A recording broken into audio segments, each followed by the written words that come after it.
আজি হেঁপাহৰ ভোগালীৰ উৰুকা চৌপাশে ভোগালীক আদৰাৰ বাবে প্ৰস্তুতি সকলোৰে নিশালৈ তৃপ্তিৰে এসাঁজ খোৱাৰ বাবে ৰাজ্যৰ চহৰৰ লগতে গাঁৱে ভূঞে ব্যাপক প্ৰস্তুতি ব্যতিক্ৰম নহয় শিৱসাগৰো উৰুকাৰ নিশা লগে ভাগে এসাঁজ খাবলৈ সাজু হৈছে সকলো ৰাইজক সতেজ মাছ খুৱাবলৈ সমানে সাজু হৈছে শিৱসাগৰ ঐতিহাসিক জেৰেঙা পথাৰৰ সমীপৰ ৰুদ্ৰসাগৰ অঞ্চলৰ এজন ব্যক্তি বিভিন্ন সামাজিক কামৰ লগত জড়িত ব্যক্তিজনৰ নাম জগত হাজৰিকা সকলো শ্ৰেণীৰ ৰাইজক সুলভ মূল্যত মাছৰ যোগান ধৰিছে সমাজকৰ্মী জগত হাজৰিকাই পুখুৰীত প্ৰায় 10ৰ পৰা 15 কেজি ওজনৰ বৰালি ৰূপচন্দা আদি বিভিন্ন প্ৰজাতিৰ মাছ উপলব্ধ এই মাছ বিক্ৰী কৰি পোৱা টকাৰে ব্যক্তিজনে বিভিন্ন দৰিদ্ৰ লোকক সহায় সহযোগিতা আগবঢ়াব বুলি জানিবলৈ দিছে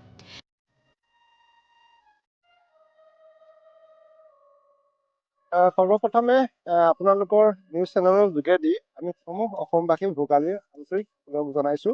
আৰু আপোনালোকক জনাবলৈ আমি সুখী হৈছো যে আজি আমি ঐতিহাসিক জেৰেঙা পথাৰত আমি যুৱকৰ দল কেইটামান যুৱকৰ দলে আমি মৎস্য পালন কৰি আজি উৰুকাৰ দিনা আমি এই মাছ ৰাইজক খাবৰ কাৰণে আমি উলিয়াই দিছো আৰু আমাৰ ইয়াতে আজি ৰৌ পৰিছে বৰালি বাহু ক্ৰিকেট চিতল খৰিয়া আদি বিভিন্ন ধৰণৰ মাছ আমি উৎপাদন কৰা সেই মাছ আজি আমি ৰাইজৰ কাৰণে সুলভ মূল্যত আমি উলিয়াই দিছো আৰু আপোনালোকে জানি ভাল পাব যে আমাৰ শ্লোগান হৈছে পথাৰ আমাৰ বজাৰ আমাৰ আৰু এই শ্লোগানৰ ভিত্তিতে আমি ইয়াতে আমি মাছ উৎপাদন কৰিছো আমি মাছ পুহিছো আৰু তাৰে এটা লাভাংশৰে আমি আৰ্থসামাজিক দিশত কাম কৰো স্বাস্থ্য ক্ষেত্ৰতে বোলক ক্ৰীড়া ক্ষেত্ৰতে বোলক বা শিক্ষা ক্ষেত্ৰতে বোলক আমি আত্মজনৰ ওচৰত আমি আত্মজন আহিলে আমি তাত সহায় কৰো ইয়াৰ এটা লাভাংশৰে আৰু আপোনালোকে আহি যে আমাক আজি এই সহায় সহযোগ কৰিছে তাৰ কাৰণেও আপোনালোকক আমি ধন্যবাদ জনাইছো লগতে আমি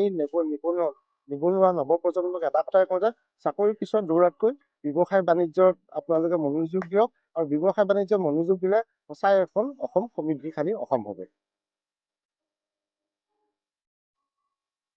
শিৱসাগৰৰ পৰা ৰাতুকুমাৰ দাসৰ ৰিপৰ্ট লেংডন বাতৰি